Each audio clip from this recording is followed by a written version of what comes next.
अस्सलाम वालेकुम, welcome everyone. आज हमारा सीपीसी का लेक्चर नंबर 9 है और आज का हमारा टॉपिक है डॉक्ट्रिन ऑफ रेस जुडिकाटा, जो कि सेक्शन नंबर 11 में है। आज हम पढ़ेंगे meaning and definition of term res judicata. फिर हम इसके डॉक्ट्रिन को डिस्कस करेंगे, सेक्शन 11 को डिस्कस करेंगे और फिर उससे उसके एसेंशियल्स ड्रा करेंगे और हम ये देखेंगे कि रेस जुडिकाटा जो डॉक्ट्रिन है इसका पर्पस क्या है और इसकी बेसिस क्या है। तो वन बाय वन हम इन सब चीज़ों को डिस्कस करते हैं। तो रेस जुडिकाटा एक लैटिन टर्म है। रेस का मतलब क्या है? थिंग या कोई भी सब्जेक्ट मैटर। जुडिकाटा का मतलब क्या है? जज्ड यानी डिसाइडेड। तो अ मैटर डिसाइडेड, इसके लिए हम क्या टर्म इस्तेमाल करते हैं? Res judicata. और इसकी डेफिनेशन क्या है? A matter already adjudicated upon can not be raised again, यानी कोई मैटर एडजुडिकेट हो चुका है, डिसाइड हो चुका है कोर्ट में। कोर्ट ने अगर किसी मैटर को डिसाइड कर लिया है तो आप उसे दोबारा नहीं उठा सकते, यानी आप उसे दोबारा रीलिटिगेट नहीं कर सकते, दोबारा उसे कोर्ट में नहीं लेके आ सकते। तो डॉक्ट्रिन ऑफ रेस जुडिकाटा क्या कहता है? A matter decided on its merits by court of competent jurisdiction and not subject to litigation again between the same parties. तो इस डॉक्ट्रिन का मतलब क्या है कि कोई भी मैटर पार्टीज़ के दरमियान डिसाइड हो चुका हो और वो मेरिट्स पर डिसाइड हुआ हो, और किसने डिसाइड किया हो? ऐसे कोर्ट ने डिसाइड किया हो जिसका जुरिस्डिक्शन था, तो ऐसा मैटर दोबारा लिटिगेट नहीं किया जा सकता, दोबारा कोर्ट में नहीं लाया जा सकता उन्हीं सेम पार्टीज़ के दरमियान।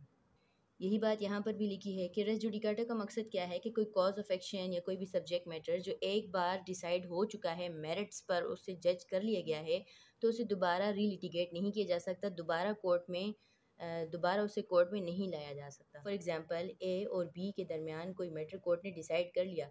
अब इस तरह हुआ कि बी वो केस हार गया। अब बी क्या करे? दोबारा इसी सेम मैटर के ऊपर ए के ख़िलाफ़ दोबारा केस कर ले, उसी मैटर के बारे में जो यहाँ पर डिसाइड हुआ है। तो ऐसा नहीं हो सकता। तो बी अगर केस यहाँ पर हार चुका है तो वो किसी और कोर्ट में जाकर अपना सेम यही मैटर लेकर जाकर ए के अगेंस्ट केस फाइल नहीं कर सकता। यही रेस जुडिकाटा कहते हैं। सिमिलरली, अगर एक जो है यहाँ पर केस जीत चुका है और इसने फॉर एग्जांपल बी से रिकवरी की है 1 लाख रुपीज़ की, तो ये अगर इस तरह करता है कि अगर ये चाहता है कि इससे और भी रिकवरी करे और ये किसी और कोर्ट में जाकर दोबारा केस फाइल करता है बी के अगेंस्ट कि ताकि वो और भी अमाउंट इससे रिकवर कर सके, तो ये काम ये नहीं कर सकता। यही रेस जुडिकाटा का प्रिंसिपल कहता है कि अगर कोई मैटर डिसाइड हो जाए bye court of competent jurisdiction, तो उस मैटर को किसी भी दूसरे कोर्ट में या उसी कोर्ट में दोबारा नहीं लाया जा सकता, उसे रीलिटिगेट नहीं किया जा सकता। यही डॉक्ट्रिन हमारे पास सेक्शन नंबर 11 में है। सेक्शन नंबर 11 क्या कहता है? No court shall try any suit और issue in which the matter is directly and substantially in issue has been directly and substantially in issue a former suit between the same parties or between parties under whom they or any of them claim litigating under the same title in a court competent to try such subsequent suit or the suit in which such issue has been subsequently raised and has been heard and finally decided by such court। अच्छा, तो ये आपको directly इस तरह समझ नहीं आएगा जब तक आप एसेंशियल्स नहीं पढ़ेंगे। वहाँ पर जब इन अल्फाज को अलग-अलग करके समझा जाएगा तब आपको इसकी ठीक से समझ आएगी। सिंपली हम इसको क्या ले सकते हैं कि कोई भी कोर्ट किसी ऐसे सूट या किसी ऐसे इशू को ट्राई नहीं करेगा कि जिसमें जो मैटर है वो डायरेक्टली और सब्सटेंशियली सेम है, वैसे ही है जैसे कि किसी फॉर्मर सूट में था और वो फॉर्मर सूट डिसाइड हो चुका है, यानी उसके ऊपर जजमेंट आ चुकी है। और किसने डिसाइड किया है? ऐसे कोर्ट ने डिसाइड किया है जिसका जुरिस्डिक्शन था उसे डिसाइड करने के लिए। तो रेस जुडिकाटा सिंपली क्या कहता है कि कोई भी कोर्ट किसी ऐसे सूट या ऐसे मैटर को ट्राई नहीं करेगा कि जो कि ऑलरेडी ट्राई हो चुका है, जो कि ऑलरेडी डिसाइड हो चुका है। फिर इसके बाद इसकी एक्सप्लेनेशंस भी हैं जो कि इसी पैराग्राफ को या रेस जुडिकाटा को मजीद वाइडर बनाती हैं, इसकी जो स्कोप है इसको मजीद वाइड करती हैं। तो एसेंशियल्स में जाने से पहले हम इसकी एक्सप्लेनेशंस को भी शॉर्टली डिस्कस कर लेते हैं। तो एक्सप्लेनेशन नंबर 1 क्या कहती है कि इस सेक्शन के लिए फॉर्मल सूट किसे समझेंगे? वो सूट जो कि पहले डिसाइड हुआ है, यानी कि एक सूट जो है अगर जनवरी में इंस्टीट्यूट हुआ है, दूसरा सूट मई में इंस्टीट्यूट हुआ है, और अगर मई में जो सूट इंस्टीट्यूट हुआ है उसका डिसीजन पहले आ जाता है तो it will be considered as formal suit. दूसरी जो एक्सप्लेनेशन है वो कॉम्पिटेंसी ऑफ कोर्ट के हवाले से कि कॉम्पिटेंसी ऑफ कोर्ट किस तरह डिटर्मिन की जाएगी। कि कॉम्पिटेंसी ऑफ कोर्ट डिटर्मिन करने के लिए ये नहीं देखा जाएगा कि राइट ऑफ अपील उस कोर्ट के डिसीजन के अगेंस्ट एग्जिस्ट करता है या नहीं। इसी तरह जो वर्ड मैटर है जो सेक्शन नंबर 11 में शुरू में ही इस्तेमाल किया है, तो मैटर लफ्ज़ को एलेबोरेट किया है कि मैटर किसको कहते हैं। The matter above referred to must in the former suit have been alleged by one party and either denied or admitted expressly or impliedly by the other। तो कोई भी कोर्ट, पीछे हमने क्या पढ़ा, कोई भी कोर्ट किसी भी ऐसे सूट या इशू को ट्राई नहीं करेगा कि जिसमें जो मैटर है वो ऑलरेडी किसी कोर्ट ने डिसाइड कर लिया। तो मैटर किसको कहते हैं? मैटर उस चीज़ को कहते हैं जो कि फॉर एग्जांपल प्लेंटिफ ने अपनी प्लेंट में अलिज किए हों, यानी जितने एलिगेशंस लगाए होते हैं तो वो सारे क्या कहलाएंगे? मैटर। इसी तरह जो रिटन स्टेटमेंट में जो डिफेंडेंट जो है जो डिफेंडेंट रिप्लाई करता है उन एलिगेशंस को डिनाई करता है या एडमिट करता है, चाहे वो एडमिशन एक्सप्रेसली हो इम्प्लाइडली हो, चाहे वो डिनायल एक्सप्रेसली हो इम्प्लाइड हो, तो ये सारे क्या कहलाते हैं, मैटर। तो प्लेंटिफ ने किसी एक सूट के अंदर जितने एलिगेशंस लगाए होते हैं अपनी प्लेंट में, तो सेम वैसे ही एलिगेशंस है, उनमें से कोई भी एलिगेशन उठा के वो दोबारा सूट फाइल नहीं कर सकता। इसी तरह जो डिफेंडेंट है, जो उसने अपने रिटर्न स्टेटमेंट में जो चीज़ें डिनाई की हैं या एडमिट की हैं, तो उनमें से किसी चीज़ को भी उठाकर वो दोबारा कोई भी सूट जो है फाइल नहीं कर सकता। अब जो एक्सप्लेनेशन नंबर 3 थी, उसने आपको ये बताया कि वो एलिगेशंस जो प्लेंटिफ ने लगाए हैं प्लेंट में, और जो रिटर्न स्टेटमेंट में डिफेंडेंट ने जिनको डिनाई किया है या फिर एडमिट किया है, उसको मैटर कहते हैं। लेकिन एक्सप्लेनेशन नंबर 4 क्या कहती है कि वो तमाम भी लव्स मैटर के अंदर इंक्लूडेड होंगे which might and ought to have been made ground of defence और अटैक। ग्राउंड ऑफ डिफेंस का क्या मतलब है, यानी जिन्हें रिटर्न स्टेटमेंट में इस्तेमाल किया जा सकता था। और ग्राउंड ऑफ अटैक का क्या मतलब है, यानी कि जिसे प्लेंट में प्लेंटिफ इस्तेमाल कर सकता था, यानी जिन्हें प्लेंटिफ जो है एलिगेशन के तौर पे लगा सकता था। तो रेस जुडिकाटा जो है उन चीज़ों पर भी एप्लीकेबल होगा। उन चीज़ों पर तो होगा एज पर एक्सप्लेनेशन नंबर 3 के जो एलिगेशन लगाए हैं और जिनको डिनाई या एडमिट किया है, लेकिन जिन्हें लगाया जा सकता था या जिन्हें लगाना चाहिए था। फॉर एग्जांपल प्लेंटिफ ने अपनी प्लेंट में कुछ एलिगेशंस नहीं लगाए जो उसे लगाने चाहिए थे या वो लगा सकता था। विच माइट यानी कि जो लगाए जा सकते थे, एंड आउट का मतलब क्या है, जो लगाने चाहिए थे। तो अगर प्लेंटिफ अपनी प्लेंट में कुछ ऐसे एलिगेशंस नहीं लगाता जो उसे लगाने चाहिए थे, जो वो लगा सकता था, तो उसे भी लव्स मैटर में इंक्लूड किया जाएगा। इसी तरह जो डिफेंडेंट है उसने अपनी रिटर्न स्टेटमेंट में जो चीज़ें इंक्लूड की हैं, डिनाई की या एडमिट की हैं, तो इसके अलावा भी अगर कोई वो ग्राउंड ऑफ डिफेंस उसके पास मौजूद था, जो उसे ग्राउंड ऑफ डिफेंस अगर उसे लेना चाहिए था या उसके पास अवेलेबल था, और अगर उसने नहीं लिया, तो उसे भी लव्स मैटर में ही इंक्लूड किया जाएगा और ये समझा जाएगा कि ये भी कोर्ट ने डिसाइड कर लिया है। तो ऐसा नहीं है कि जो चीज़ें उसने वहाँ पर स्किप कर दी हैं प्लेंटिफ और डिफेंडेंट ने, तो वो चीज़ें बाद में नहीं लगा सकते। तो ये ऑर्डर टू रूल 2 आपको क्या कहता है कि suit to include whole claim, कि जब भी आप कोई भी सूट फाइल करते हो तो आपको अपना क्लेम पूरा उसके अंदर डालना चाहिए। तो आप पिक एंड चूज़ नहीं कर सकते, यानी प्लेंटिफ अपनी प्लेंट के अंदर कुछ एलिगेशंस लगाए, कुछ अपने जो कॉज ऑफ एक्शंस हैं, कुछ इश्यूज जो हैं वो बताए, और फिर जो है बाकी जो रिमेनिंग चीज़ें हैं वो फिर छोड़ दे के वो फिर किसी और सूट में वो करेगा, तो सेकेंड सूट फिर वो नहीं कर सकता। तो यही बातें यहाँ पर भी हैं। क्यों क्यों नहीं कर सकता, क्योंकि रेस जुडिकाटा जो एप्लीकेबल होता है। एक्सप्लेनेशन नंबर 4 है वही इसके बारे में बताती है। अच्छा, एक चीज़ और समझ लें कि ये जो एक्सप्लेनेशन नंबर 4 में है, ये है कंस्ट्रक्टिव रेस जुडिकाटा, और जो शुरू में डेफिनेशन में है या एक्सप्लेनेशन नंबर 3 में है, ये एक्चुअल रेस जुडिकाटा के बारे में है। हम नेक्स्ट लेक्चर में इन दोनों के दरमियान डिफरेंस वगैरह को समझेंगे ठीक से। फिर इसके बाद हमारे पास एक्सप्लेनेशन नंबर 5 है, जो कि मैटर लफ्ज़ को ही मज़ीद एलेबोरेट करता है, उसी को मज़ीद एक्सप्लेन करता है। ये क्या कहता है कि अगर प्लेंट में कोई रिलीफ क्लेम किया है जो कि कोर्ट ने ग्रांट नहीं किया, कोर्ट ने डिग्री के अंदर उसका जिक्र नहीं किया, उसे ग्रांट नहीं किया, तो ये समझा जाएगा कि इट हैज़ बिन रिफ्यूज्ड, यानी कि कोर्ट उसे ग्रांट नहीं कर रहा। फॉर एग्जांपल, अगर किसी प्लेंट में 4 या 5 रिलीफ क्लेम किए हैं, कोर्ट ने उसमें से 3 रिलीफ ग्रांट किए हैं, एक रिलीफ जो है ग्रांट नहीं किया, तो उस एक रिलीफ को हासिल करने के लिए प्लेंटिव जो है दोबारा सूट फाइल नहीं कर सकता। तो वहाँ पर भी रेस जुडिकाटा एप्लीकेबल होगा। फिर इसके बाद अभी जो एक्सप्लेनेशन नंबर 6 है, इसको हम अभी जब एसेंशियल्स हम समझेंगे तो उसमें एसेंशियल नंबर 2 या 3 है, उसके साथ हम इसको रिलेट करके पढ़ेंगे, तो वहाँ पर आपको इसकी ठीक से समझ आएगी। तो अब हम इसके एसेंशियल्स की तरफ जाते हैं। तो पहला एसेंशियल तो हमारे पास क्या है कि 2 सूट्स होने चाहिए, एक फॉर्मल सूट होना चाहिए और दूसरा सब्सिक्वेंट सूट। दो सूट्स होंगे तभी तो हम रेस जुडिकाटा को सेकेंड सूट में अप्लाई करेंगे। सेकंड एसेंशियल हमारे पास क्या है, दोनों सूट्स किन के दरमियान हो, बिटवीन सेम पार्टीज के दरमियान हो। पार्टीज किन को कहते हैं, जिनका नाम प्लेंटिफ या डिफेंडेंट के तौर पे होता है रिकॉर्ड में। और पार्टीज अंडर होम दे और एनी ऑफ देम क्लेम, या उन लोगों के दरमियान हो जो इन पार्टीज के अंडर जो है क्लेम कर सकते हैं। ये चीज़ जो है पिछले लेक्चर रेस्ट सब्जुडिस में भी बहुत ज़्यादा डिटेल में वहाँ पर समझाया था कि कौन लोग जो है क्लेम कर सकते हैं, एग्जाम्पल के साथ वहाँ पर समझाया था। अगर किसी ने डिटेल में समझना हो तो उस लेक्चर को देख लें। यहाँ पर सिर्फ इतना डिस्कस कर लेते हैं कि सिर्फ वो लोग क्लेम कर सकते हैं जिनको इन पार्टीज़ में से किसी ने अपना कोई इंटरेस्ट जो है ट्रांसफ़र किया हो, चाहे वो खुद ट्रांसफ़र किया हो, इंटर वाइवस कोई ट्रांसफ़र हुआ हो, या बाय ऑपरेशन ऑफ लॉ। यानी फॉर एग्जांपल प्लेंटिफ या डिफेंडेंट में से किसी की डेथ हो जाती है, तो उनके जो लीगल हेयर्स होते हैं उनको इंटरेस्ट ट्रांसफ़र हो जाते हैं। तो जिनको इंटरेस्ट ट्रांसफ़र हुआ होता है तो वो भी उस इंटरेस्ट की बेसिस पर सेकेंड सूट फाइल नहीं कर सकते, वहाँ पर भी रेस जुडिकाटा एप्लीकेबल होगा।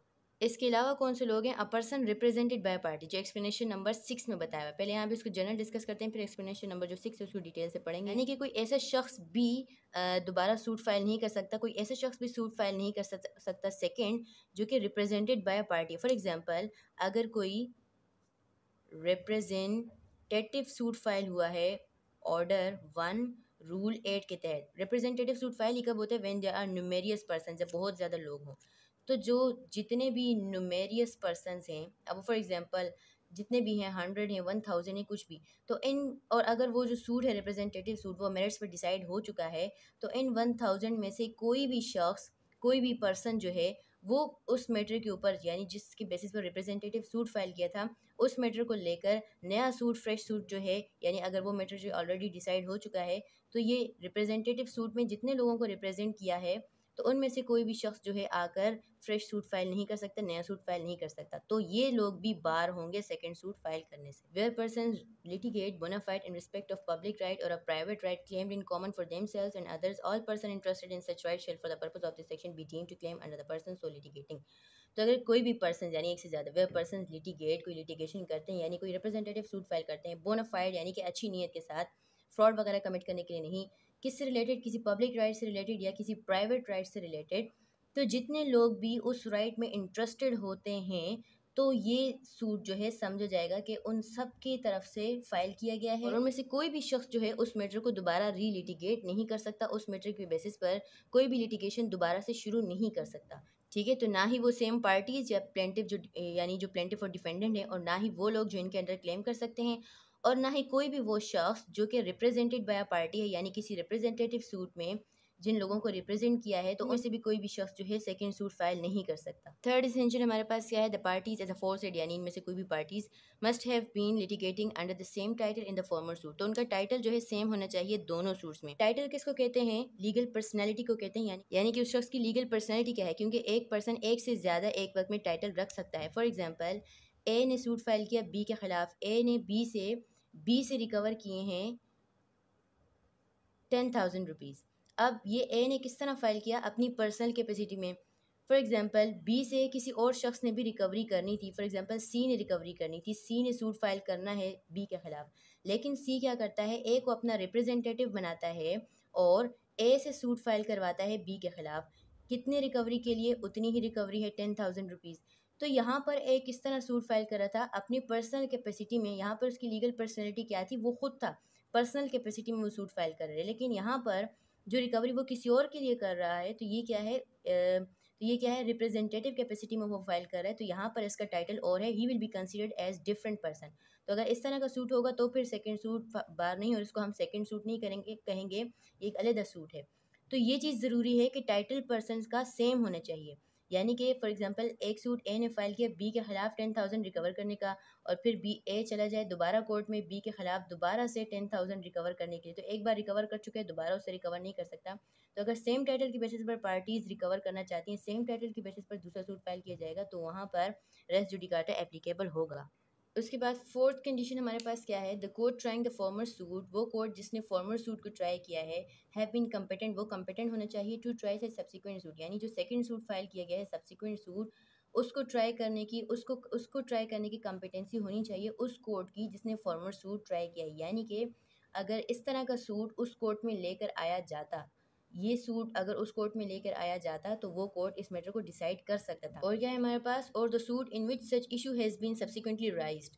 यहाँ तक का मतलब क्या है? शुरू में जैसे आपने पढ़ा नो कोर्ट शिल ट्राई एनी सूट और इशू, तो अगर इशू के बेसिस पर जो सूट फाइल किया जाता है उसकी बात हो रही है, तो अगर वो इशू किसी सेकंड सूट में राइज किया जाता है तो वो सूट ट्राई करने की भी उस कोर्ट की कॉम्पिटेंसी होनी चाहिए। एग्जाम्पल से कैसे आप समझ सकते हैं कि फॉर्मर सूट जिस कोर्ट में मौजूद था अब सेकंड कोर्ट में, अब किसी और कोर्ट में सब्सिक्वेंट सूट लाया गया है, तो ये सब्सिक्वेंट सूट जिस नेचर का है अगर ये इस कोर्ट में लाया जाता तो ये इसको डिसाइड कर सकता था, यानी इसकी कॉम्पिटेंसी होनी चाहिए। तो अगर तो इस तरह होता है तो ये भी एक टेस्ट है ये रेस जुडिकाटा की एप्लीकेशन के लिए। तो अगर सब्सिक्वेंट सूट को ये ट्राई कर सकता है तो यहाँ पर रेस जुडिकाटा एप्लीकेबल होगा, लेकिन जो सब्सिक्वेंट सूट है वो इस नेचर का है कि जिसको ये ट्राई नहीं कर सकता तो फिर रेस जुडिकाटा एप्लीकेबल नहीं होगा। ये सब्सिक्वेंट सूट सेकंड कोर्ट में इसके ऊपर ट्रायल जो है चलेगा। तो क्या मतलब है रेस जुडिकाटा की एप्लीकेबिलिटी के लिए कि दोनों कोर्ट्स का जुरिस्डिक्शन सेम होना चाहिए, तो दोनों की जुरिस्डिक्शन में कोई डिफरेंस है तब रेस जुडिकाटा एप्लीकेबल नहीं होगा। फोर्थ एसेंशियल हमारे पास क्या है? The matter and issue in the subsequent suit must have been heard and finally decided in the former suit, कि सब्सिक्वेंट सूट में जो मैटर एंड इशू है फॉर्मर सूट में उसे सुना जा चुका हो और उसे डिसाइड किया जा चुका हो। तो अगर तो वो पेंडिंग होगा तो वो तो रेस्ट सब जुडिस में चला जाएगा, यानी वहाँ पर डॉक्ट्राइन सेक्शन नंबर 10 वाला एप्लीकेबल होगा। लेकिन अगर मैटर डिसाइडेड है तो रेस्ट जुडिकाटा के तहत जो सेकंड सूट है वो बार होगा, सेकंड सूट को कोर्ट जो है नहीं सुनेगा। तो अगर ये 5 रिक्वायरमेंट्स पूरी होती हैं तो जो सेकंड सूट होगा उसका ट्रायल नहीं चलेगा, उसे कोर्ट नहीं सुनेगा। काइंड्स ऑफ रेस्ट जुडिकाटा हम इंशाल्लाह नेक्स्ट टॉपिक में डिस्कस करेंगे। अब हम सेक्शन नंबर 11 को दोबारा पढ़ते हैं एसेंशियल्स के बाद। नो कोर्ट शिल ट्राई एनी सूट और इशू, कोई भी कोर्ट किसी ऐसे सूट या इशू को ट्राई नहीं करेगा इन विच द मैटर, जिसमें जो मैटर है, अब मैटर वही है जिसको अभी हमने आगे एक्सप्लेनेशन में भी समझ लिया है। in which the matter is directly and substantially in issue has been directly and substantially in issue in a former suit, जो कि मैटर किसी फॉर्मर सूट में भी इन इशू था बिटवीन सेम पार्टीज, उन्हीं सेम पार्टीज के दरमियान जो भी सेकंड सूट फाइल कर रही हैं, और बिटवीन पार्टीज अंडर होम दे और एनी ऑफ देम क्लेम, या वो पार्टीज है जो कि इनके अंडर क्लेम कर सकती हैं। Litigating under the same title के अंदर वो लिटिगेशन कर रही हैं, सेकंड सूट फाइल कर रही हैं इन अ कोर्ट, ऐसे कोर्ट में competent to try such subsequent suit, यानी जो सेकंड सूट है फॉर्मर सूट जहाँ पर जिस कोर्ट में था वो कंपेटेंट है सब्सिक्वेंट सूट यानी सेकंड सूट को ट्राई करने के लिए, और द सूट या ऐसे सूट को ट्राई करने के लिए in which such issue has been subsequently raise, ऐसे सूट को ट्राई करने के लिए जिसमें जो इशू है उसे बाद में राइज किया गया है, एंड हैज़ बीन हर्ड, और जिसे कोर्ट ने सुना है, and finally decided by such court, और उसे उसके ऊपर कोर्ट ने डिसीजन दिया है, यानी उसकी कंप्लीट जो है हियरिंग हुई है और उसे कोर्ट ने डिसाइड किया है। तो इसका मतलब क्या हुआ, कोई भी कोर्ट किसी ऐसे सूट को ट्राई नहीं करेगा कि जिसमें जो मैटर इन इशू है वो ऑलरेडी किसी कोर्ट ने डिसाइड कर लिया हो। लास्ट में हम डिस्कस कर लेते हैं basis and purpose of res judicata के। रेस जुडिकाटा के जो प्रिंसिपल है इसकी ज़रूरत क्यों है और इसका मकसद क्या है। तो 3 रोमन मैगजिम्स हैं, उनको लिखने की यहाँ पे ज़रूरत नहीं है, उनकी जो प्रिंसिपल है वो आप समझ लें तो काफ़ी है। No man should be vexed annoyed troubled harass twice for the same cause, कि किसी भी शख्स को एक ही कॉज के लिए दो बार तंग नहीं किया जा सकता, कि एक बार भी आप आप उसके ख़िलाफ़ रिलीफ हासिल कर लो, फिर आप सेकेंड टाइम भी हासिल कर लो, तो सेकेंड टाइम नहीं हासिल किया जा सकता। सेकेंड क्या है, it is in the interest of the state that there should be end of litigation, ये इंटरेस्ट ऑफ स्टेट है कि लिटिगेशन का एंड होना चाहिए, क्योंकि अगर इस तरह होगा कि एक मैटर एक बार डिसाइड हो गया, फिर पार्टीज उस मैटर को दोबारा दूसरे कोर्ट में लेके चलेगी, फिर तीसरे कोर्ट में लेके चलेगी, तो इस तरह ये होगा कि कोई भी मैटर वो कि किसी भी मैटर की लिटिगेशन कभी ख़त्म ही नहीं होगी, कोई भी मैटर जो है कभी ख़त्म ही नहीं होगा। लास्ट क्या है, decision of the court should be accepted as true, कि कोर्ट के जो डिसीजन हैं उनको ट्रू समझा जाए। ये नहीं है एक कोर्ट का डिसीजन आपको पसंद नहीं है तो आप दूसरे कोर्ट में वही मैटर अपना लेके चले जाओ, और दूसरे कोर्ट का डिसीजन वहाँ से पसंद नहीं है तो तीसरे कोर्ट में आप फाइल कर लो। तो एक बार जब एक मैटर कोई भी कोर्ट डिसाइड कर लेता है तो it should be accepted as true. तो इसका मकसद क्या है इस डॉक्ट्रिन का, इस रेस जुडिकाटा का, ताकि कोर्ट के जो डिसीजंस हैं उनको फाइनलिटी दी जाए, ताकि जो जस्टिस है उसको एडमिनिस्टर किया जा सके, फेयर जस्टिस को एडमिनिस्टर किया जा सके। इसके अलावा जो लिटिगेशन है उसको फाइनलिटी दे, यानी कोर्ट किसी मैटर को एक बार डिसाइड कर ले तो उसको फाइनल समझा जाना। ठीक है, तो होप सो यहाँ तक कि आपको टॉपिक समझ आ गया होगा। Thank you so much.